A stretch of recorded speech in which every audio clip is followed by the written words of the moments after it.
1, 2, 3, come on.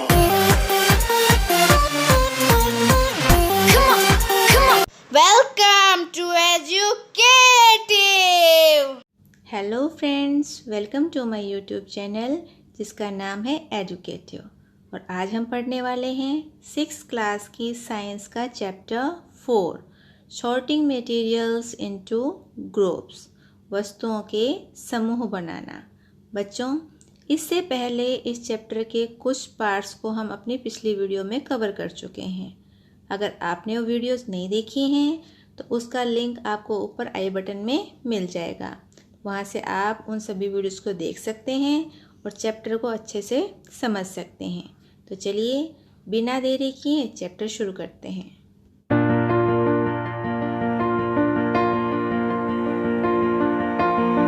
बच्चों, हमने अपनी पिछली वीडियो में मटेरियल्स के कुछ प्रॉपर्टीज़ को डिस्कस किया था। तो आज का हमारा टॉपिक है सोल्यूबल और इनसोल्यूबल, विलय और अविलय। इसके लिए यहाँ पे दी हुई है activity 4। Collect samples of some solid substances such as sugar, salt, chalk powder, sand and sawdust. तो यहाँ पर आपको कुछ ठोस पदार्थों के सैंपल इकट्ठे करने हैं, जैसे कि sugar, salt, chalk powder, sand and sawdust. तो इनके कुछ यहाँ पर आपको सैंपल लेने हैं। टेक 5 ग्लासेस और बीकर, और उसके बाद क्या करना है, आपको 5 ग्लास लेने हैं या 5 बीकर ले सकते हैं। Fill each one of them about 2/3 with water, और इसके बाद आपको इन सभी को लगभग 2/3 तक पानी से भरना है। Add a small amount of sugar to the first glass, और पहले ग्लास में आपको क्या डालना है, 1 चम्मच के आसपास चीनी डालनी है। Salt to the next, and similarly add small amount of the other substances into the other glasses। और नेक्स्ट में इसी तरह आपको नमक डालना है और बारी बारी से 5 गिलास में आपको और बाकी चीज़ें भी डालनी हैं। Stir the contents of each of them with a spoon, और उसके बाद आपको इन सभी को चम्मच से हिलाना है। Wait for a few minutes, उसके बाद कुछ देर इंतजार कीजिए। Observe what happened to the substances added to water। तो अब ऑब्जर्व कीजिए, देखिए कि जो आपने सभी सब्सटेंसेस मिलाए हैं उनका ग्लास में क्या हुआ, वो पानी में मिल गए या उसमें दिखाई दे रही हैं अभी भी। Note your observation as shown in table 4.3, और उसके बाद जो भी आपकी ऑब्जर्वेशन है आपको टेबल 4.3 में फिल करनी है। इसमें क्या दिखाया हुआ है, सबसे पहले सब्सटेंस डाला आपने वो सॉल्ट, तो सॉल्ट का क्या हुआ, वो तो हो गया डिसअपियर वाटर के अंदर, यानी कि पूरी तरह से मिल गया। तो ऐसे ही आपको शुगर का भी लिखना है, सैंड का भी, चॉक पाउडर का भी और सॉडस्ट का भी, कि उनका क्या रिएक्शन था पानी के साथ, क्या वो पानी पूरी तरह से मिल गए या नहीं घुल पाए। You will notice that some substances have completely disappeared or dissolved in water। तो आप नोटिस करेंगे कि कुछ सब्सटेंसेस तो इनमें से पूरी की पूरी तरह ही वाटर में घुल गए। We say that these substances are soluble in water। तो हम कह सकते हैं कि जो भी पदार्थ पानी में पूरी तरह से घुल गए वो कहलाएंगे soluble, यानी कि विलय। Other substances do not mix with water and do not disappear even after we stir for long time। और कुछ ऐसे सब्सटेंसेस भी हैं जो पानी में पूरी तरह से मिक्स नहीं होते, और अगर आप उनको दोबारा से लंबे टाइम तक भी उसमें घोलते रहेंगे पानी में तब भी वो डिसअपियर नहीं होते हैं, यानी कि आपको उसमें नज़र आते रहते हैं। These substances are insoluble in water। तो जो ये पदार्थ होंगे वो इनसोल्यूबल होते हैं पानी के अंदर, यानी कि अविलय हैं, घुलनशील नहीं है। Water plays an important role in the functioning of our body because it can dissolve a large number of substances. तो जो पानी है वो हमारे जो बॉडी है उसकी डिफरेंट फंक्शन में भी बहुत ज़्यादा इम्पोर्टेंट रोल प्ले करता है। क्यों? क्योंकि बहुत सारे ऐसे सब्सटेंस हैं जो कि पानी के अंदर डिज़ोल्व हो जाते हैं, उन सबको ये अपने अंदर डिज़ोल्व कर लेता है। Do liquids also dissolve in water? तो क्या जो और लिक्विड हैं वो भी पानी के अंदर डिज़ोल्व हो जाते हैं, घुल जाते हैं? ये पता लगाने के लिए भी हमें यहाँ पे फिर से एक एक्टिविटी दी हुई है। Activity 5, collect sample of vinegar, lemon juice, mustard oil और कोकोनट ऑयल, केरोसिन और एनी अदर लिक्विड। तो यहाँ पर आपको फिर से कुछ सैंपल्स इकट्ठे करने हैं, जैसे कि सिरका, नींबू का रस, सरसों का तेल या नारियल का तेल ले सकते हैं, केरोसिन, मिट्टी का तेल या और कोई लिक्विड भी हो सकता है। टेक ए ग्लास टम्बलर, उसके बाद आपको ग्लास का कोई मग या कोई टम्बलर ले सकते हैं। Fill it up to half with water, और उसको आपको आधा पानी से फिल करना है, भरना है। Add a few spoonful of one liquid to this and stir it well, और आपको उसके बाद कुछ चम्मच भर के दूसरे लिक्विड की उस पानी के अंदर डालने हैं। Let it stand for 5 minutes, और इसको 5 मिनट तक ऐसे ही रहने दीजिए। Observe whether the liquid mixes with water, repeat the same with other liquid as many different liquids as are available to you, और ऐसा आप दूसरे लिक्विड के साथ भी कीजिए। एक के बाद उनको इसी तरह से रिपीट कीजिए, पानी में घोलिए और कुछ टाइम तक छोड़िए और फिर ऑब्जर्व कीजिए कि क्या होता है। तो जितने भी लिक्विड के साथ ये आप कर सकते हैं, ऐसा आप कीजिए। Right your observation in table 4.4, और जो भी आपकी ऑब्जर्वेशन होंगी आपको इस टेबल के अंदर फिल करनी है। जो विनेगर है, सिरका है, वो अगर मिक्स होता है तो यहाँ पे लिखा है मिक्स्ड वेल, यानी कि अच्छे से मिक्स हो गया।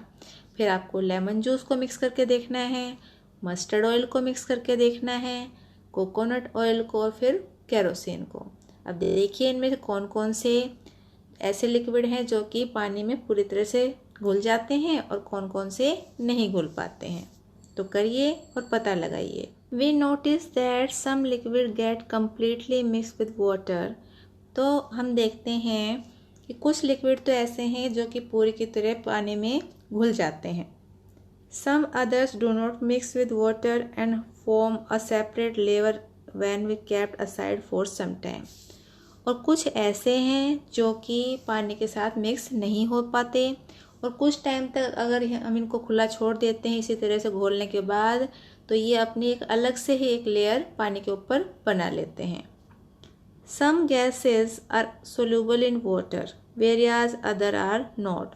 और इसी तरह से कुछ ऐसी गैसेस भी हैं जो कि पानी में पूरी तरह से घुलनशील हैं, जबकि कुछ नहीं हैं। Water usually has small quantities of some gases dissolve in it. तो पानी में कुछ ऐसी बहुत थोड़ी सी ही गैसें हैं जो कि इसमें घुलनशील हैं। For example, oxygen gas dissolve in water is very important for the survival of animals and plant that live in water. जैसे कि जो ऑक्सीजन गैस है जो कि पानी में घुली होती है, और वो हमारे और सभी जीवों के लिए जो कि पानी के ऊपर जीवित रहते हैं उन सभी के लिए बहुत ही इम्पोर्टेंट रोल प्ले करती है। अगर पानी नहीं होगा तो हम जीवित नहीं रह सकते। क्यों? क्योंकि पानी में ऑक्सीजन गैस घुलनशील होती है। देखिए अब है हमारा नेक्स्ट टॉपिक, ऑब्जेक्ट्स में फ्लोट और सिंक इन वाटर। तो कुछ ऑब्जेक्ट ऐसे हैं जो कि पानी के ऊपर तैरते हैं और कुछ क्या करते हैं, पानी में डूब जाते हैं। While doing activity 4, you might have noticed that the insoluble solids separate out from water. तो जब आपने एक्टिविटी 4 की तो उसमें आपने नोटिस किया होगा कि जो insoluble solids हैं वो पानी से अलग हो जाते हैं। You may have also noticed this with some liquid in activity 5. और इसी तरह से आपने जब ये एक्टिविटी लिक्विड के साथ की एक्टिविटी 5, तब भी ये नोट किया कि कुछ लिक्विड ऐसे हैं जो कि पानी से अलग होकर अपनी एक अलग लेयर बना लेते हैं। Some of these materials that did not mix with the water floated to the surface of water, other may have sunk to the bottom of the tumbler, right. तो इनमें से कुछ ऐसे ऑब्जेक्ट हैं जो कि पानी की सतह पर तैरते रहते हैं, कुछ ऐसे हैं जो ग्लास की या टम्बलर की जो नीचे वाली तली होती है उस पर संक डूब जाते हैं। ये देखिए आपको दिखाई भी दे रहे हैं, कुछ ऑब्जेक्ट तो नीचे डूबे हुए हैं और कुछ यहाँ पर फ्लोट कर रहे हैं, तैर रहे हैं। क्या ऐसा है? We notice many examples of objects that float in water or sink.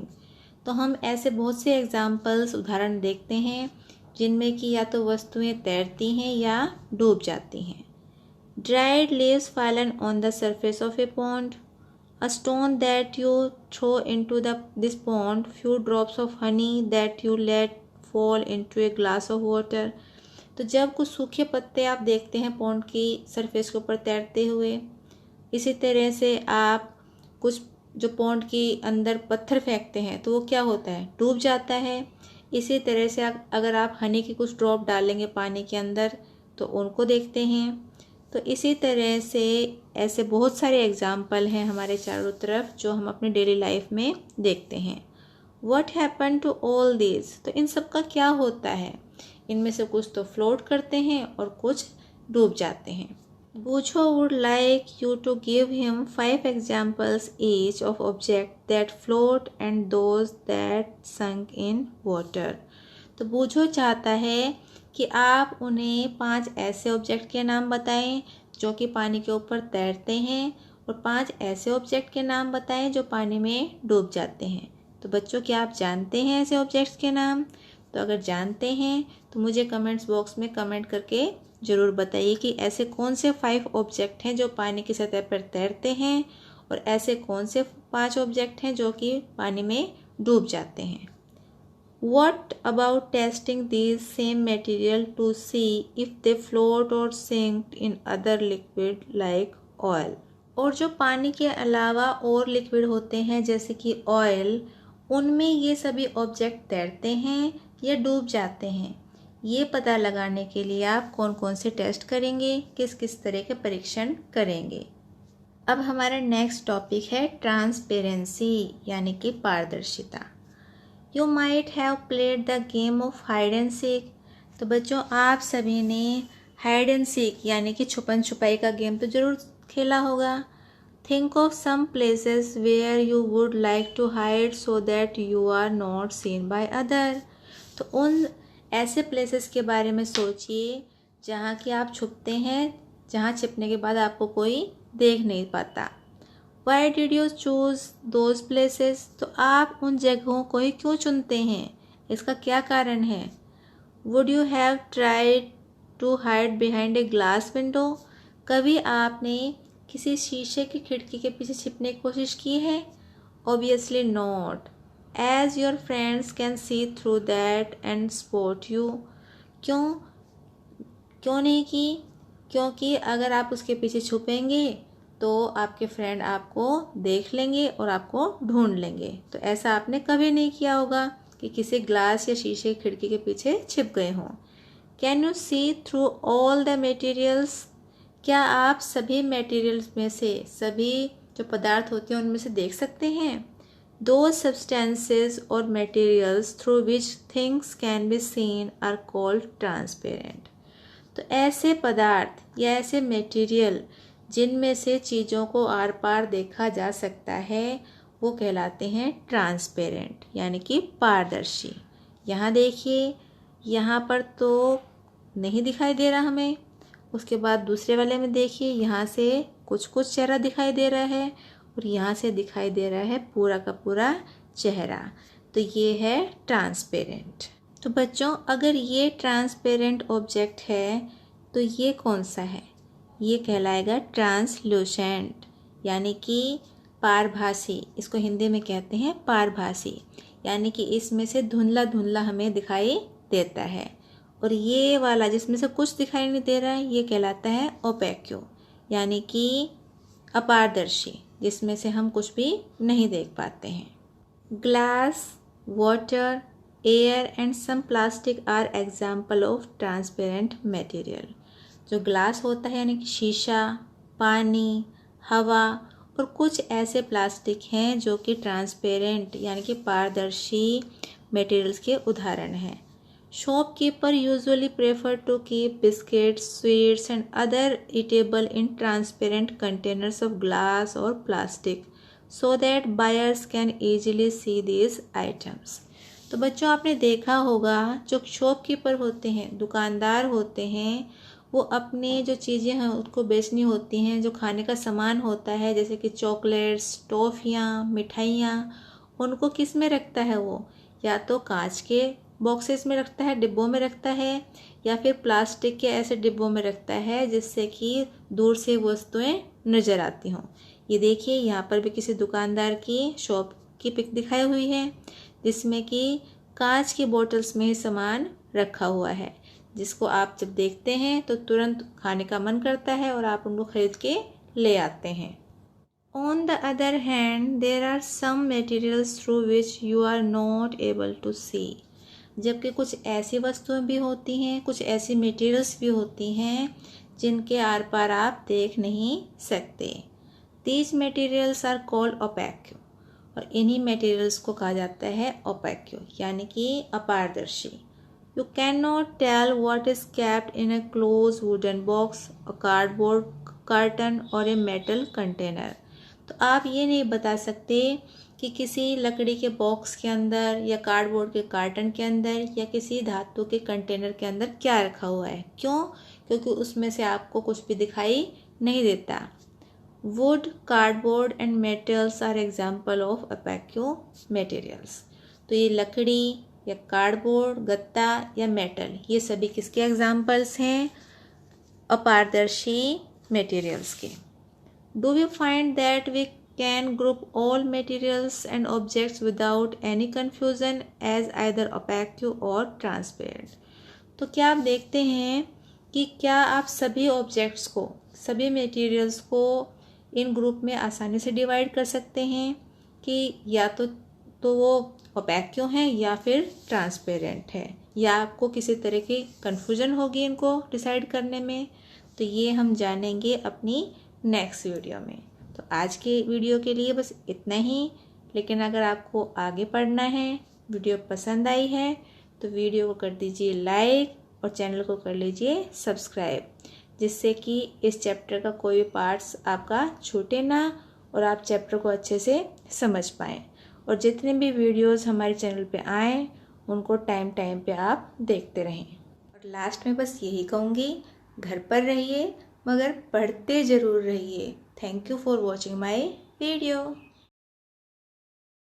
1, 2